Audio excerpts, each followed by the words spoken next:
Bonsoir. Dans cette vidéo, nous allons voir qu'est-ce que c'est qu'une tragédie. Alors, la tragédie, c'est un genre théâtral dont l'origine remonte au théâtre grec antique.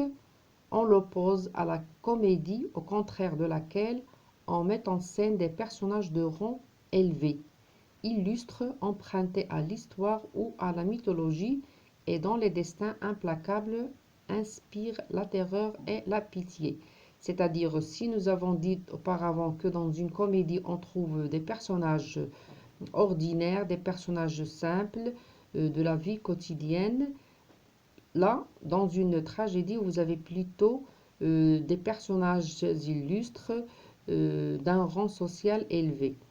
Alors, bien sûr, il faut faire la différence entre la tragédie moderne et la tragédie classique. C'est-à-dire, quand on dit la tragédie de manière générale, les personnages sont souvent confrontés à des forces extrêmes face au destin. Finalement, les personnages se trouvent dans une situation d'incapacité de réagir et donc ils se laissent faire parce ils ne peuvent rien faire face au destin ou bien au sort. Alors, ce qu'il faut retenir justement, c'est cette différence-là qui existe entre la tragédie moderne et la tragédie classique, puisque nous allons travailler une tragédie moderne qui est Antigone de Jean Anouilh, car dans une tragédie classique, il faut obéir à un certain ensemble de règles, des règles contraignantes, comme celle des trois unités par exemple, c'est-à-dire l'unité du temps, l'unité du lieu et l'unité de l'action. Puis, les sujets consacrés à la tragédie classique ont un rapport avec les nobles, c'est-à-dire des valeurs morales comme le devoir, par exemple, l'honneur, la passion et ses ravages. Elle est souvent écrite en vers. Par contre, la tragédie moderne, nous avons plutôt des personnages nobles et à qui on rajoute d'autres personnages du peuple, comme par exemple dans la tragédie d'Antigone, il y a les gardes et la nourrice. Puis dans la tragédie classique, nous avons plutôt le langage soutenu. Par contre, dans la tragédie moderne, euh, il y a un mélange entre le soutenu et le familier ou bien le courant. Parce que dans la tragédie moderne, on peut trouver des personnages qui sont d'un rang social élevé, comme on peut trouver aussi des personnages simples, des personnages ordinaires. Alors là, vous avez les caractéristiques de la tragédie. Donc son univers, comme j'ai dit, est donc celui de la noblesse, des dieux et des héros légendaires et mythologiques. Les personnages sont de haut rang ou bien d'un rang social élevé. Ils sont accompagnés par des confidents comme les dames de compagnie ou bien les serviteurs.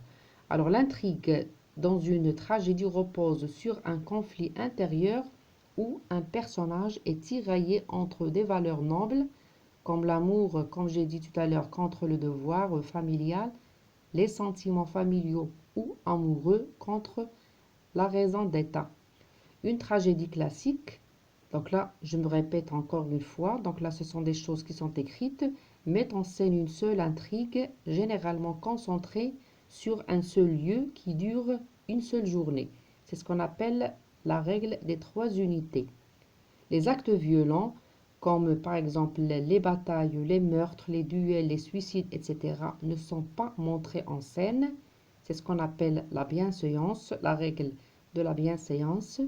Puis vous avez aussi la tragédie classique est organisée en 5 actes, ce qui n'est pas le cas par exemple de la tragédie moderne, parce que dans une tragédie moderne, il n'y a pas cette répartition en actes ni en scène. Donc avec une progression de la tension tragique jusqu'à l'acte 3 et un dénouement par étapes à partir de l'acte numéro 4. Alors l'écriture de la tragédie au XVIIe siècle, elle était écrite en vers, en alexandrin. Par contre, la tragédie moderne, elle est plutôt écrite en prose. Le niveau de langue, comme j'ai dit, dans la tragédie classique est soutenu, c'est-à-dire on a recours à un vocabulaire abstrait, euh, et vous avez comme thème l'honneur, le devoir, la piété, l'emploi de métaphores. Par exemple, là, pour l'amour, vous avez le feu ou bien la flamme pour indiquer l'amour. Emploi de périphrases. L'ordre des mots recherché avec des placements de compléments circonstanciels, puis on met en valeur ou bien la mise en valeur de certains mots à la rime. La tragédie se démontre souvent par la mort d'un ou de plusieurs personnages. Voilà donc pour cette vidéo. En attendant la suite, je vous souhaite une très bonne chance et à très bientôt.